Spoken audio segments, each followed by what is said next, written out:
ऑडिशनच्या नावाखाली मुलांना डांबून ठेवलेल्या रोहित आर्याचा पोलिसांच्या गोळीबारात मृत्यू। पोलिसांनी स्टुडिओतील 17 मुलांची केली सुखरूप सुटका।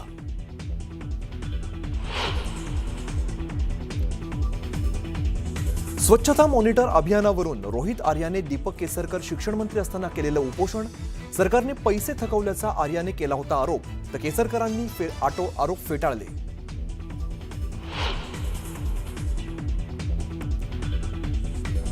रोहित आर्याला सरकारने दिलेलं पत्र न्यूज 18 लोकमतच्या हाती। रोहितला प्रकल्प राबवण्यासाठी निधी मंजूर केल्याचं पत्र समोर। याच प्रकल्पाचे पैसे सरकारने थकवल्याचा आरोप।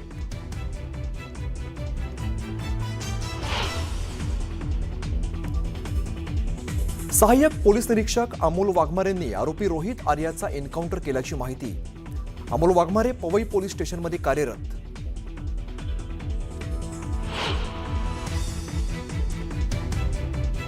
मनसेच्या मेळाव्यात ईव्हीएम हॅकिंगचं प्रात्यक्षिक। 1 तारखेचा मोर्चा दणदणीत झाला पाहिजे। दिल्लीलाही कळलं पाहिजे इथे काय आग लागलीय। राज ठाकरेंचं मोर्चाला येण्याचं आवाहन।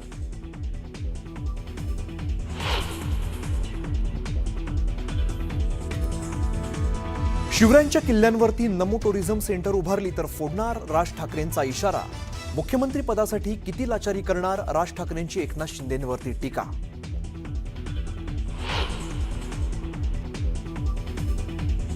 शेतकऱ्यांच्या कर्जमाफीसाठी उच्चाधिकार समितीची स्थापना। 6 महिन्यात अहवाल सादर करण्याचे आदेश। बच्चू कडूंशी चर्चा सुरू असताना सरकारचा GR।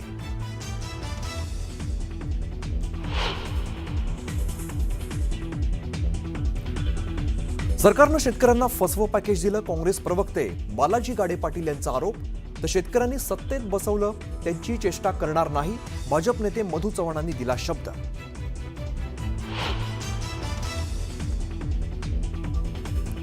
रुपाली चाकणकर यांच्याविषयी अजितदादांकडे केली पीडित कुटुंबाने तक्रार। चाकणकरांच्या मताचं आम्ही समर्थन करणार नाही, अजित पवारांचं उत्तर।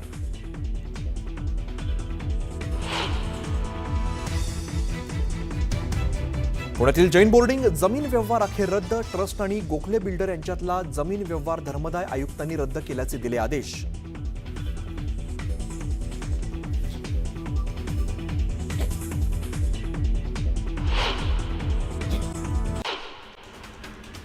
निफाड तालुक्यातील मुसळधार पावसानं कहर केलेला आहे, तर नदी नाल्यांसह ओढ्यांना पूर आला। या पुराचं पाणी शेतात शिरलं, त्यामुळे पिकांचं मोठं नुकसान झालंय। पिकं पाण्याखाली गेली आहेत आणि शेतकरी हवालदिल झालाय। नाशिकच्या सुरगाणा भागामध्ये होत असलेल्या पावसाचा फटका भात शेतीला बसला। काढणीला आलेलं पीक अडबं झालं, त्यामुळे पावसानं शेतातील भात पीक भिजून खराब झालंय।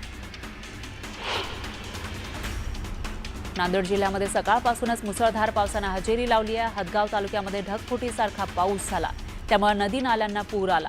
काढलेलं सोयाबीनचं पीक आणि कापसाच्या पिकाचं मोठं नुकसान झालं। मोंथा चक्रीवादळाचा फटका कोकणातील शेतकऱ्यांना बसलेला आहे। रत्नागिरी जिल्ह्यात गेल्या 2 दिवसांपासून मुसळधार पाऊस सुरू आहे। दरम्यान भात शेती पाण्याखाली गेली आहे। कापणीला आलेल्या पिकालाही फटका बसलाय। वाशिमच्या मालेगाव, रिसोड, मानोरा, मंगरुळपीरसह इतर भागामध्ये जोरदार पाऊस झाला। पावसाचा कपाशी आणि तुरीला मोठा फटका बसला।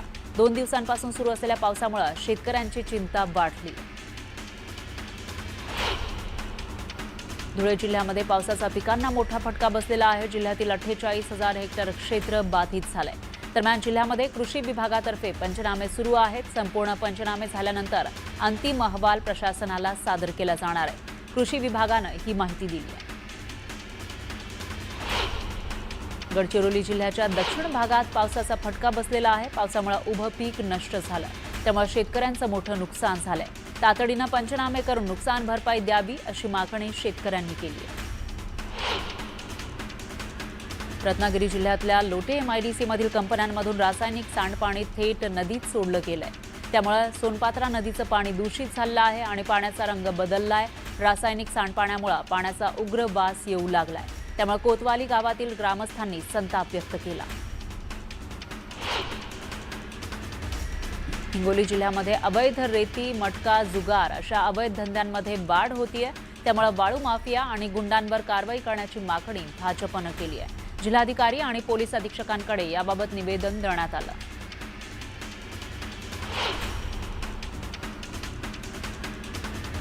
साताऱ्याच्या उंब्रजमध्ये मोठी वाहतूक कोंडी झाली. वाहनांच्या लांबलचक रांगा लागल्या. यामुळे साताऱ्याहून कराड, सांगली आणि कोल्हापूरच्या दिशेने जाणाऱ्या प्रवाशांना नाहक त्रास सहन करावा लागला. लातूर जिल्ह्यातील रेणापूर इथं शेतकरी संघटनेच्या वतीनं तहसील कार्यालयामध्ये सोयाबीन जाळून सरकारचा निषेध करण्यात आला. सोयाबीनला हमीभाव मिळत नाही, खरेदी केंद्र सुरू नाहीत, त्याचबरोबर अतिवृष्टीची नुकसान भरपाई मिळाली नाही. त्यामुळे शेतकऱ्यांनी संताप व्यक्त केला. बुलढाणा जिल्ह्यातील शेतकऱ्यांनी मोताळा बुलढाणा रस्त्यावर रास्ता रोको करत बच्चू कडूंच्या महाएल्गार मोर्चाला समर्थन दिलं. शेतकऱ्यांनी रस्त्यावर भजन करत कर्जमाफीची मागणी केली. वाशिमच्या मुंबई नागपूर महामार्गावर बंजारा समाजानं आंदोलन केलं. बंजारा समाजाला एसटी प्रवर्गातून आरक्षण देण्याची मागणी यावेळी करण्यात आली.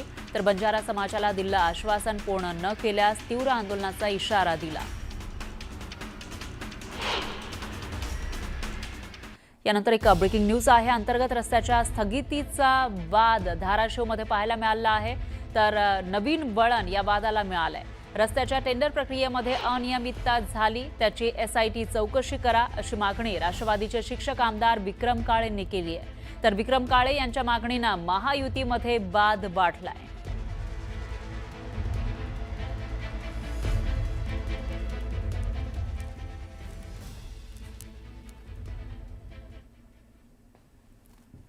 पाहुयात पुढची बातमी. विधानसभा उपाध्यक्ष अण्णा बनसोडे यांच्या आश्वासनानंतर नाशिकमधील अंबड आणि सातपूरमधील 130 कंपन्यांनी केलेली बेकायदेशीर अतिक्रमणे हटवण्यासंदर्भात सुरू असलेलं आमरण उपोषण मागे घेण्यात आलंय. संतोष शर्मा आणि परिवारानं सातपूर MIDC कार्यालयासमोर गेले 3 दिवस आमरण उपोषण सुरू केलं होतं.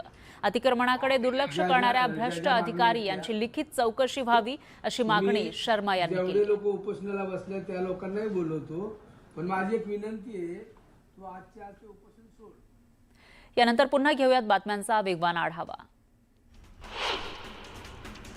मुख्यमंत्री सहायता निधीला national real estate development council या संस्थेच्या माध्यमातून 1,01,00,000 रुपयांचा निधी देण्यात आलाय. अतिवृष्टीनं बाधित झालेल्या शेतकऱ्यांच्या मदतीसाठी निधीचा धनादेश मुख्यमंत्री फडणवीस यांच्याकडे सुपूर्द करण्यात आला. नालासोपाऱ्यामध्ये मध्यरात्रीच्या सुमारास रस्त्यावर मारहाणीची घटना घडली. मारहाणीचा व्हिडिओ सोशल मीडियावर व्हायरल झाला. माहिती मिळताच पोलिसांनी तपास सुरू केला. बच्चू कडूंचं नियोजित रेल रोको आंदोलन स्थगित केल्याची माहिती वकिलांनी कोर्टात दिली. सरकारसोबतची बैठक निष्फळ ठरल्यास उद्या रेल रोको आंदोलन करू असा इशारा बच्चू कडूंनी दिला होता. शेतकऱ्यांवर अद्यापही अवकाळीचं संकट घोंगावतंय. दरम्यान सरकारनं कर्जमाफीचं आश्वासन दिलं होतं, ते पाळलं पाहिजे. शेतकऱ्यांची कर्जमाफी करणं ही काळाची गरज आहे असं मत काँग्रेसचे नेते बाळासाहेब थोरात यांनी व्यक्त केलं. पवईमध्ये मुलांना डांबून ठेवणाऱ्या रोहित आर्याचा पोलिसांनी केलेल्या एन्काउंटरमध्ये मृत्यू झाला. रोहित आर्यानं मुलांना एका खोलीत डांबून ठेवलं होतं. पोलिसांसोबतच्या झटापटीमध्ये गोळी लागून रोहितचा मृत्यू झाला. सहाय्यक पोलीस निरीक्षक अमोल वाघमारेंनी रोहित आर्याचा एन्काउंटर केला.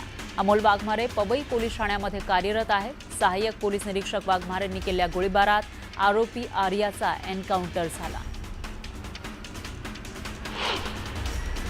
फलटणमधील महिला डॉक्टर आत्महत्या प्रकरणातील 2 आरोपींना फलटण न्यायालयानं पोलीस कोठडी सुनावली आहे. दोन्ही आरोपींना 2 दिवसांची पोलीस कोठडी सुनावण्यात आली आहे.